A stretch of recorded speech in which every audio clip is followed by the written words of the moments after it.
하나님의 말씀은 9장 14절에서 17절입니다. 마태복음 9장 14절에서 17절, 신약성경 13페이지입니다. 신약성경 13페이지, 마태복음 9장 14절에서 17절. 제가 읽겠습니다.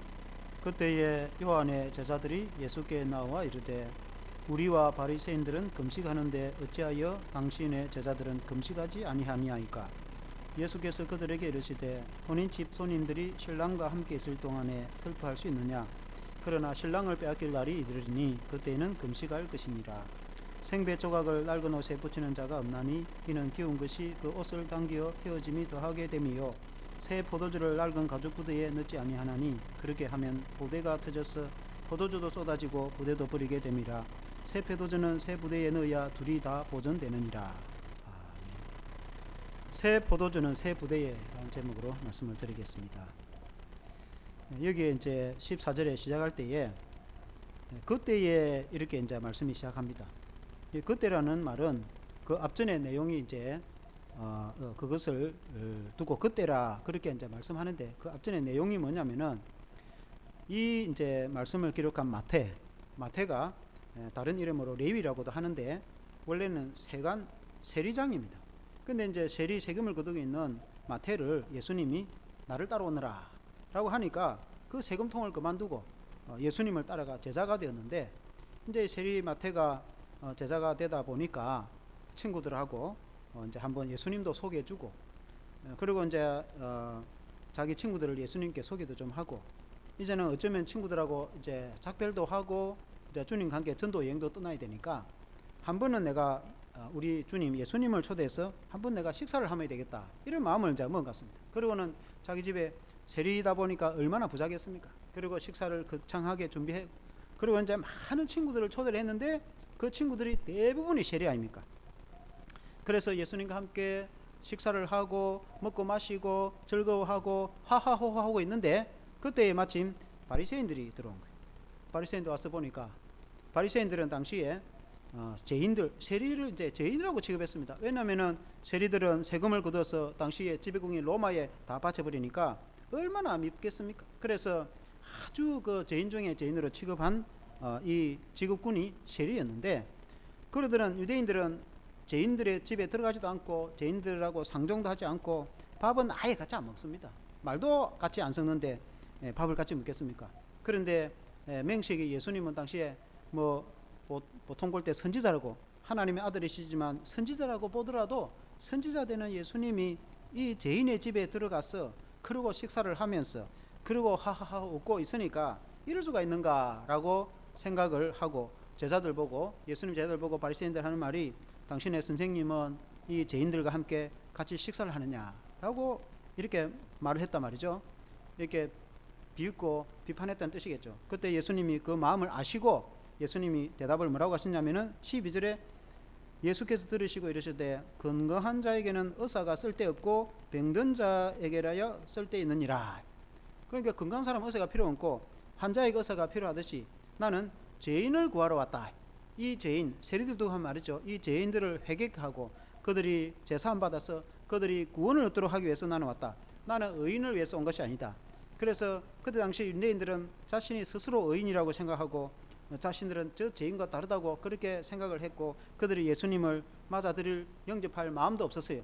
그러나 예수님은 그런 스스로 의인이라 하는 그 사람들과 상종하지 않고 정말 죄인이라고 죄인 취급받는 그 사람들하고 대화를 하면서 같이 식사를 하고 복음을 전해서 그 사람들이 회개하여서 예수님을 믿어서 구원을 얻는, 내가 이 일을 왔다라고 예수님이 말씀을 하신 거예요. 그런데 그 바리새인 그 가운데 요한의 제자가 있었어요.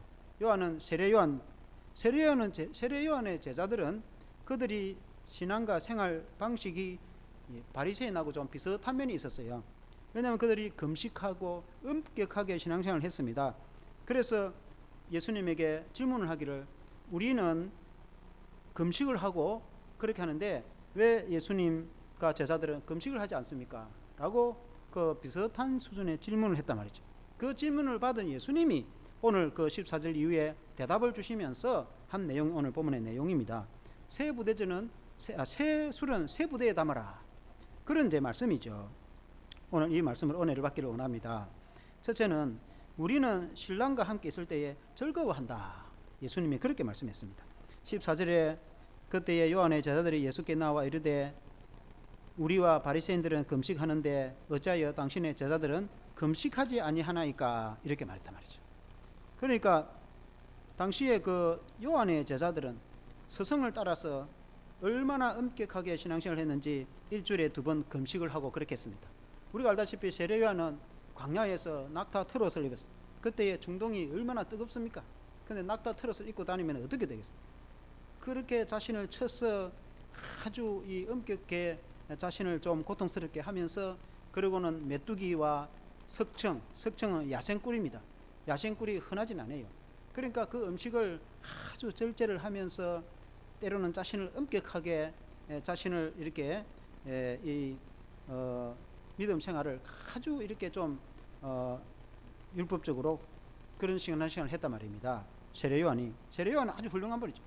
그런데 이제 그 세례 요한 제자 역시 스승을 따라서 일주일에 2번 금식을 하면서 그들은 자신을 쳐서 복종을 시키고 그야말로 아주 율법적으로 엄격하게 신앙생활을 했는데, 예수님의 제자들은 정반대입니다. 죄인들을 집에 들어가는 건 말할 것도 없고 죄인들과 함께 식사를 먹고 그리고 호호하호하고, 제자들은 한 번도 금식도 안 하고 일주일에 2번은 그냥 금식한 적을 본 적도 없어요. 그런데 이제 이 요한의 제자가 바리새인들하고 우리들은, 다시 말하면 요한의 제자인 우리는 일주일에 금식을 하는데 어찌 선생님은 금식을 하지 않습니까? 그렇게 질문이 된 거죠. 그때 예수님이 15절에 이렇게 말하죠. 예수께서 그들에게 이르시되 혼인집 손님들이 신랑과 함께 있을 동안에 슬퍼할 수 있느냐? 그러나 신랑을 빼앗길 날에 이르니 그때는 금식할 것이라. 혼인집 손님들, 이것은 이제 혼인잔치가 있으면은 많은 혼인집 손님들이 온단 말이죠. 혼인집 손님들이 와가지고 잔치집에 와가지고 금식할 수는 없어요. 왜냐면 잔치집은 즐거움, 장례식에 같으면은 같이 울어주고 같이 슬퍼하겠지만은, 그러나 결혼식 혼인집에 가가지고 나는 이번 주 금식 기간이니까 음식 안 먹겠다, 그럼 혼인집에 오지 마든지 추격만 하고, 그 이제 잔치집에 가가지고 나는 금식하고 있다, 이거 안 맞거든요. 같이 함께 먹고 마시고 즐거워야 된단 말입니다. 여기서 신랑은 예수님을 두고 하는 말입니다. 그리고 예수님을 찾아온 그 많은 사람들, 그리고 당시에 이제 세리들, 그리고 죄인들, 그 사람들 두고 하는 말이고, 그리고 신랑의 친구들이라고 했어요. 신랑의 친구들은 예수님의 제자들, 신랑의 들러리들은 예수님 그 신랑 옆에서 이렇게 다 이렇게 좀 옷도 챙겨주고, 또 신부들도 있지만은 신랑들도 있거든. 그럼 신랑이 이제 결혼식 하는데 지장이 없도록 가까운 친구들이 옆에서 다 이렇게 챙겨주고 하는 사람을 신랑의 들러리, 신랑의 친구들이다 말입니다. 그 친구들은 자기 신랑이 혼인잔치, 결혼잔치를 하는데 머리를 이렇게 어떻게 해가지고 금식을 하고 슬픈 기색을 하고 이렇게 있으면은 잔치가 되겠냐? 신랑들도 함께 얼마나 마음으로 즐거워해주고 축하를 해주지 않겠습니까? 그와 같이 신랑 대신 예수님과 함께하면은, 예수님과 함께하는 자들은 기뻐하고 즐거워하고 이렇게 같이 식사를 하고 이렇게 재밌게 지낸다. 우리의 신앙도 마찬가지. 우리의 신앙도 예수님을 믿고 예수님과 함께하는 신앙이기 때문에 우리는 기뻐하고 즐거워하고 그런 신앙이 됩니다.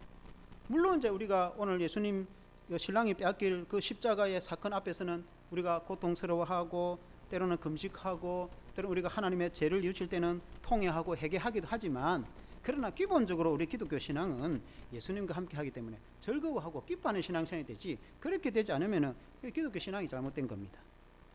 사실 성경의 구약에 당시에는 이제 신약이 기록이 안 된 상태니까 구약의 성경으로 볼 때 구약의 성경에 일주일에 2번 금식하라는 구절이 하나도 없어요.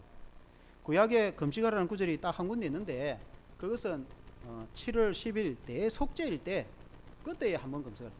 그때는 이제 민간적으로는 1월 달이거든요. 해가 바뀔 때에 그들이 이제 지난 1년 동안에 그 죄를 다 사함을 받고 한 해를 새롭게 출발, 지금 같은 때입니다. 우리가 이제 말하자면 우리가 지난 한 해의 그 묵은 죄를 다 없애버리고 우리가 새해를 축복으로 출발을 하려고 하면은 그 죄가 다 사함을 받았는데 우리 하나님께서 1년의 죄를 다 용서해 주시는데, 그때 송아지를 잡아가 피를 흘려서 제사장이 피를 뿌려서 백성들의 죄 사함을 선포를 한단 말입니다. 그러면 지난 1년 동안 제가 다 사함을 받아서 이렇게 힘차게 새로 출발하는데, 그때 제가 사함받을 그때에 자신의 죄를 철저히 뉘우치고 회개하고 그때는 금식을 하는 거예요. 그 절기 때 금식을 하는 거죠. 그때 금식하는지 그 외에 금식하는 구절이 성경에 없어요.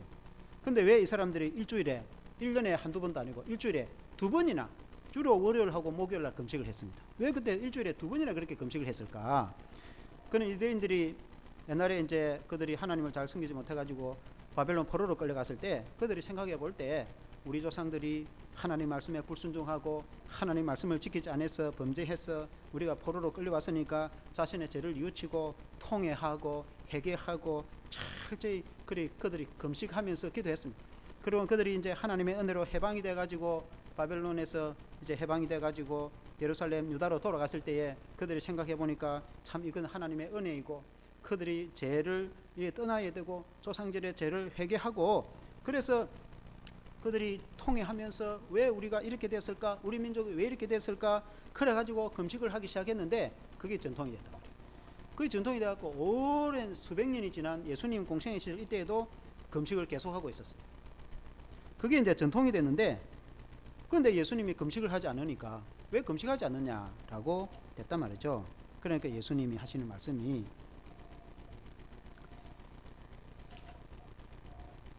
혼인집 손님과 함께 있을 때는 금식하지 않는다. 그때는 즐거워한다. 그러나 신랑이 빼앗길 날이 올 때가 있다. 그 말은 예수님이 포로로 잡혀갔어. 예수님이 십자가에 양손과 양발에 못이 박혀 죽으실 때에 그때에 그 구주 우리 신랑이 되신 예수님을 빼앗겼을 때 그때는 슬퍼하고 통곡할 날이 올 것이다. 우리가 영화에 보면은 그 예수님의 어머니 육신적 어머니 마리아와 그리고 많은 여인들과 제자들이 얼마나 부르짖고 통곡하고 예수님이 십자가에 못이 박혀서 달려 올라가는 모습을 보고 인간적인 육신을 생각해서 만약에 자식이 그리 매달리면 어떻게 되겠어요? 그 마리아가 아마 가슴을 찢고 땅을 치고 통곡을 하고 애통하는 모습이 그 영화에 보면은 그런 모습이 있습니다. 실제로 안 그렇겠습니까?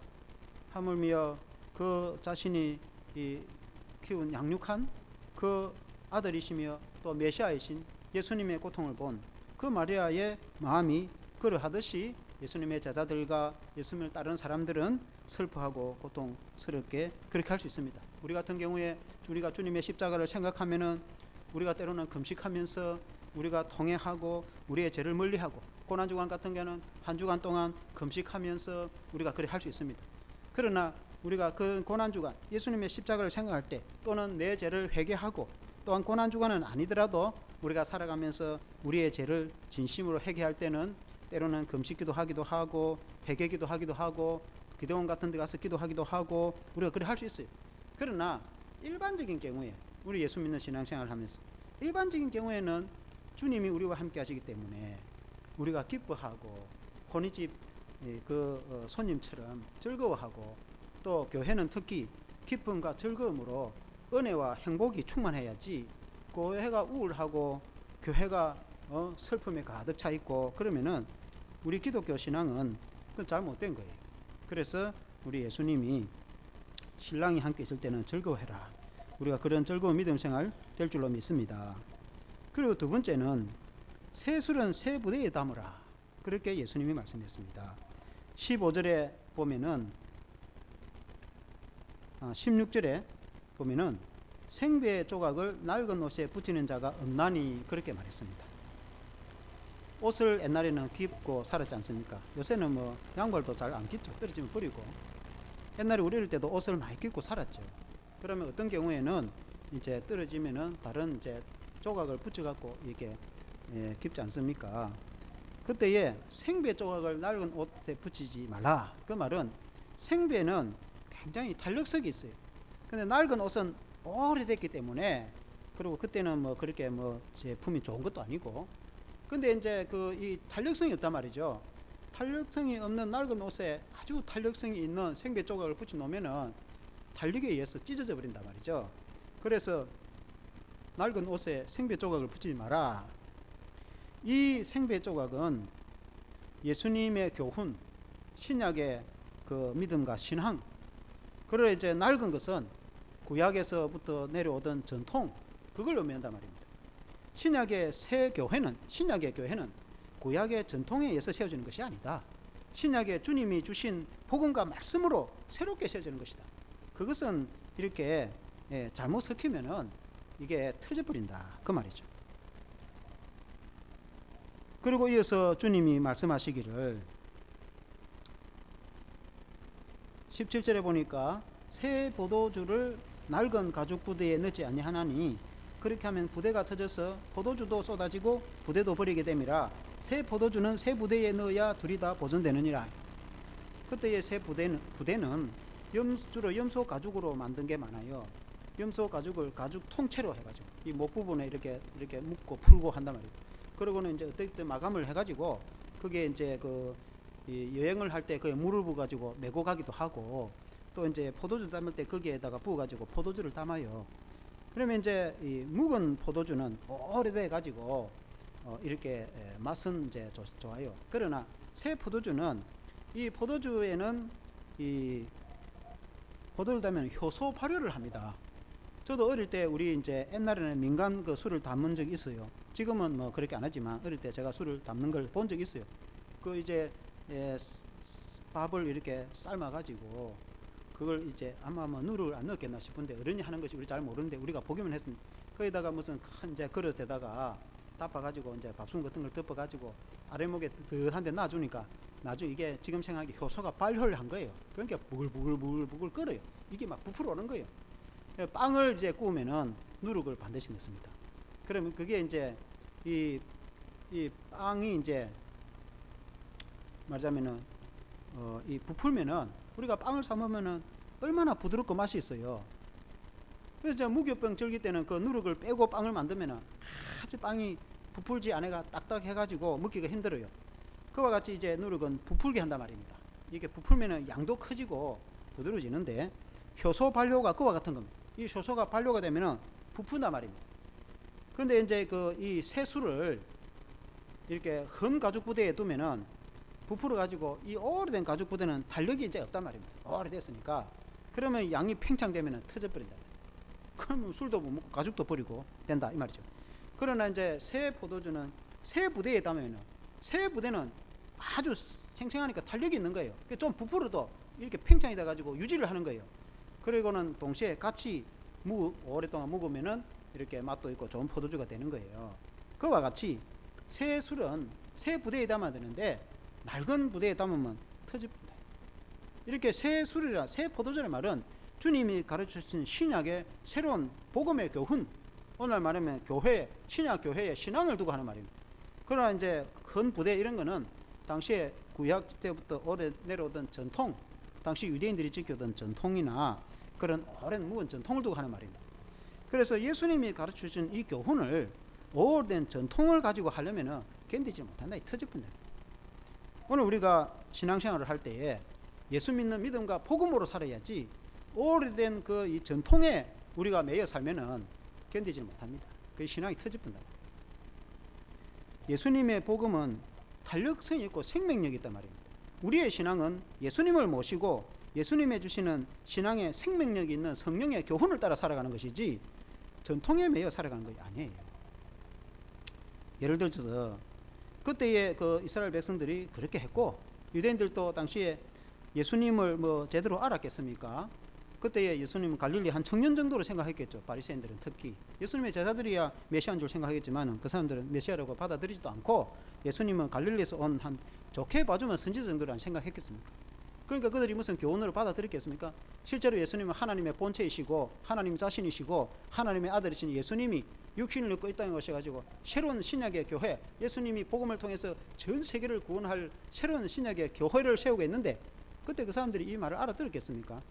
그러니까 예수님을 비방하고 비판을 했겠죠. 그래서 예수님이 제자들을 통해서 신약의 교회를 세워서 완전히 새로운 살아있는 생명의 교회를 세웠잖아요. 유대인들은 당시에 그냥 지금도 유대인들 그냥 유대 전통을 지키고 있는 것이지 우리가 볼 때는 그 유대인들 구원도 없어요. 왜냐하면 그 사람들 아직도 메시아를 올 거라고 생각하고 예수님을 믿지도 않으니까 우리가 볼 때는 그냥 하나의 종교생활을 하는 것이지 사실은 그건 구원도 없어요. 유대 전통을 지키는 사람들이지 않습니까? 그러나 예수님을 믿어서 예수님의 제자가 된 사람들은 신약의 교회를 이루어가지고 전 세계 땅끝 복음 선교회를 나가지고 오늘 같은 이런 우리 한국도 그렇고 세계에 얼마나 많은 지구 인구의 3분의 1이 예수를 믿는 신약의 교회가 세워지고 번창하게 된 거 아니겠습니까? 그런데 이 신약의 교회 역시 처음에 초대교회 때 시작을 해가지고 한 1000년 정도 넘어가니까 구약의 유대 종교인 비슷하게 되어버렸어요. 그래가지고 한 1500년쯤 됐을 때에 이미 부패하고 구약의 전통 수준 비슷하게 돼가지고 생명력도 없고 아무것도 없는 것이 되어버렸어요. 그래서 결국 1500년대 종교개혁이 일어난 거 아닙니까? 종교개혁이 나가지고 새롭게 그 주님이 주신 교훈을 새롭게 부흥을 시키고 부활을 시켰단 말입니다. 그래서 500년이 지났어요. 그래서 이 얼마 전에 우리가 종교개혁 500년 기념 그거를 또 우리가 지키고 했지 않습니까? 그 500년 신약교회가 지나니까 신약의 교회가 유대 전통이나 구가톨릭 종교개혁 이전의 모습 정도는 아니지만은 그래도 많이 퇴색돼 가지고 오늘 서구교회가 그래도 살아있는 교회가 일부 있긴 있어요. 그들이 정말 청교도 정신으로 함께 예배드리고 이제 서구의 교회가 아직 살아있는 교회가 있지만은 그게 일부입니다. 그렇게 팽창하고 번창했던 그 교회들이 술집으로 넘어가고 심지어 이슬람 사원으로 넘어가고 그렇게 했지 않습니까? 그래서 지금 생명력이 없는 유럽의 교회가 퇴보를 했단 말입니다. 미국도 마찬가지 아닙니까? 미국이 교회가 동성애를 인정하고 받아들여 놓으니까 미국 전주가 동성애를 인정한 거 아닙니까? 그게 생명 제대로 된 교회라고 할 수 있겠습니까? 한국 교회는 어떻습니까? 한국 교회는 복음이 들어온 지 130년 됐는데 아직 500년도 안 됐는데 이 한국 교회가 그런 서구 교회와 같이 따라가면 안 된단 말이에요. 우리 한국 교회가 살아서 이제는 서구 교회를 다시 살려야 된단 말이죠.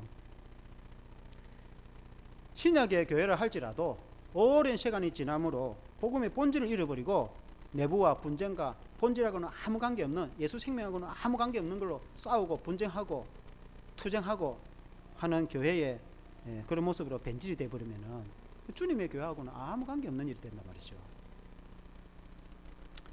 우리의 교회 생활도, 우리 개인의 기독교 교회 생활도, 우리의 개인의 기독교 생활은, 교인의 생활은 예수님을 구주로 믿어서 예수님의 말씀과 교훈을 따라서 우리 안에 생명이 살아서 역사를 해서 생명력 있는 그런 영생을 누리며 성령의 은혜로 믿음과 복음의 말씀의 생활을 하는 것이 기독교 신앙생활입니다. 근데 만일에 이거는 없고 그냥 교회 생활만 하고 있다.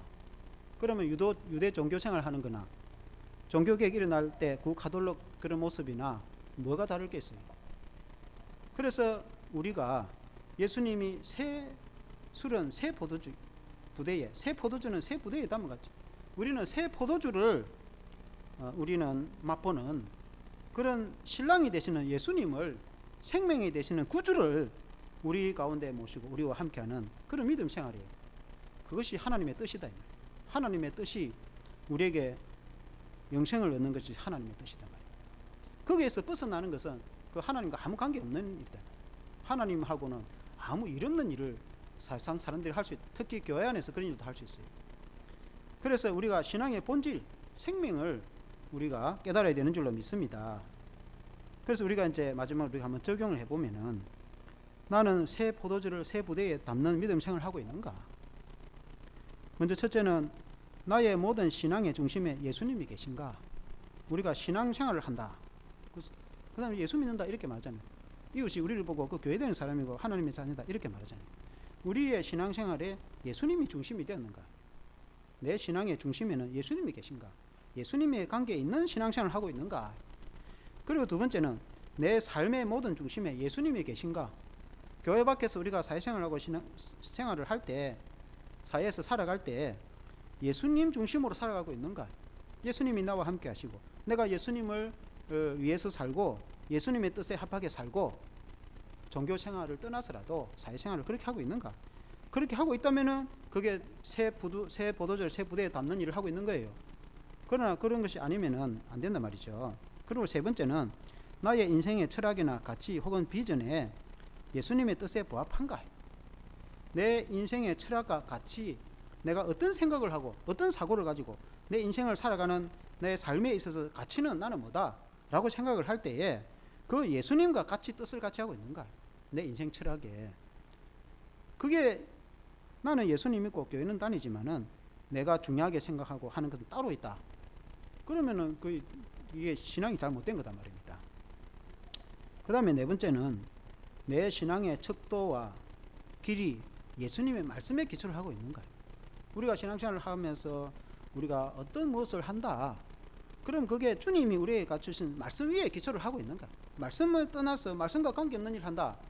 그럼 예수님하고 아무 관계없는 일이다. 아무 유익도 안 되는 것이고 덕도 안 되고 그거 할 필요가 없는 거예요. 그러나 어떤 일을 하든지 무엇을 하든지 그게 예수님의 말씀에 기초를 해서 주님이 우리에게 분부한 것을 하고 있다. 그러면 그게 생명력 있는 일이다 말이에요. 살아있는 역사인 줄로 믿습니다. 그리고 이제 마지막 5번째는 내 인생의 앞으로의 비전, 미래에 내 인생은 나는 무엇을 할 것이고 내가 무엇을 위해서 살아갈 것인데 그게 주님의 뜻에 합당한가? 주님이 내게 원하는 일을 하기를 원하는가? 그래 이제 만약에 안 믿는 사람들에게야 그 예수님이 생각을 하겠어요? 안 믿는 사람 같으면 자기 뭐 돈을 많이 벌고 싶다든지 그리고 자기가 뭘 하고 싶다든지 그런 꿈을 가지겠죠. 사람들은 누구 다 꿈을 가지고 있다는 말이죠. 그러나 우리가 예수 믿는 성도라도 교회를 다니는데 신앙생활을 하면서도 우리가 앞으로 나는 이런 일도 하고 싶고 난 저런 일도 하고 싶고 많은 우리가 꿈을 가지고 미래에 대한 그런 비전을 가지고 있는데 그게 그냥 내가 생각을 해가지고 하는 비전이다. 그러면은 그건 신앙과 종교와 아무 관계 없는 거예요. 그냥 개인 생각이지. 정말 내가 가진 꿈이 주님이 우리에게 주신 것이고 주님이 가장 원하는 것이고 또 내가 주님께 합당한 꿈을 꾸고 비전을 가지는가. 그것이 신앙이다 말이에요. 그것이 우리 주님이 우리에게 요구하시는 신앙인 거예요. 아멘. 그래서 우리는 새 포도주를 새 가죽 부대에 담는 성도가 되기를 주 이름으로 축원합니다. 새 부대도 중요합니다. 부대가 안 중요한 건 아니에요. 부대가 없이는 뭐가 되겠습니까? 부대는 틀, 양식을 교회에 어떤 교회도 다 양식이 있는 거예요. 형식이 있단 말이에요. 그 형식이 안 중요한 건 아니에요. 그 형식도 주님이 주신 형식에 따라서 해야 되는 것이지 주님의 관계없는 형식은 그 의미가 없는 거예요. 그리고 그 내용도 새 술이 새 포도주가 돼야지 주님이 주시는 생명과 성령의 말씀과 은혜의 이 맛이 돼야지 그하고 관계없는 거면 그건 우리가 할 필요가 없어요. 시간도 바쁜데 세상 사람들도 할 수 있는 거예요. 굳이 우리가 안 해도 되는 겁니다. 그래서 우리는 주님이 가르쳐 주신 생명을 추구해야 되는 겁니다. 그것이 신앙이고 우리에게 영생이 되는 줄로 믿습니다. 기도하겠습니다. 하나님 아버지, 새 포도주는 새 부대에 담으라고 말씀하셨습니다. 그때 예수님 공생의 시절에 바리새인들은 말할 것도 없고 심지어 요한의 제자들도 그들이 엄격한 그런 종교 생활을 하면서 또 일주일에 2번이나 금식하면서 자신을 절제하고 그들이 신앙생활을 했습니다. 그러나 정작 가장 중요한 신랑이 되시고 생명이 되시는 구주가 되시는 예수님을 영접하는 것이 중요한 건 줄로 믿습니다. 예수님을 믿고 주님과 함께하는 신랑의 친구들은 먹고 마시고 즐거워하고 기뻐하는 모습입니다. 비록 죄인이라 할지라도 주님을 만난 자는 주님의 보혈로 깨끗하게 되어져서 의인이 되어지고 구원과 영생을 얻게 되는 줄로 믿습니다. 그러므로 주님이 이 땅에 오신 이유가 마치 의사가 환자에게 필요한 것처럼 죄인된 우리들에게 찾아오셔서 구원을 주시는 것인 줄로 믿습니다. 하나님 아버지, 오늘 우리가 믿음 생활할 때도 우리가 낡은 그런 오랜 이 당시 유대인들처럼 아무 생명력 없는 전통에 매여서 거기에 모든 인생을 거는 그런 종교 생활을 하지 않도록 도와주시기를 간절히 기도드리고 합니다. 오늘날 교회가 오랜 세월이 지나서 예수님 생명하고는 아무 관계없는 일에 목숨을 걸고 우리가 살아가는 사람들이 때로는 많이 보여집니다. 그러나 하나님 아버지, 주님이 우리에게 가장 원하시는 것은 우리가 새 포도주와 같이 주님의 그 은혜를 누리고 주님이 주시는 구원과 영생의 기쁨을 누리며 즐거워하는 믿음 생활인 줄로 믿습니다. 하나님 아버지, 때로는 우리가 주님의 십자가를 생각하고 또 우리가 때로는 우리의 죄를 회개할 때는 통회하고 통곡하고 옷을 찢지 않고 마음을 찢어서 주님 앞에 금식하며 회개할 때도 있습니다. 그러나 우리가 주님을 믿고 주님을 우리 마음속에 모시고 살아갈 때는 우리가 신랑의 친구가 되어서 늘 주님과 동행하면서 기뻐하고 즐거워하고 주 안에서 평강을 누리는 그런 믿음 생활이 되게 하여 주시옵소서. 예수님 이름으로 기도합니다. 아멘.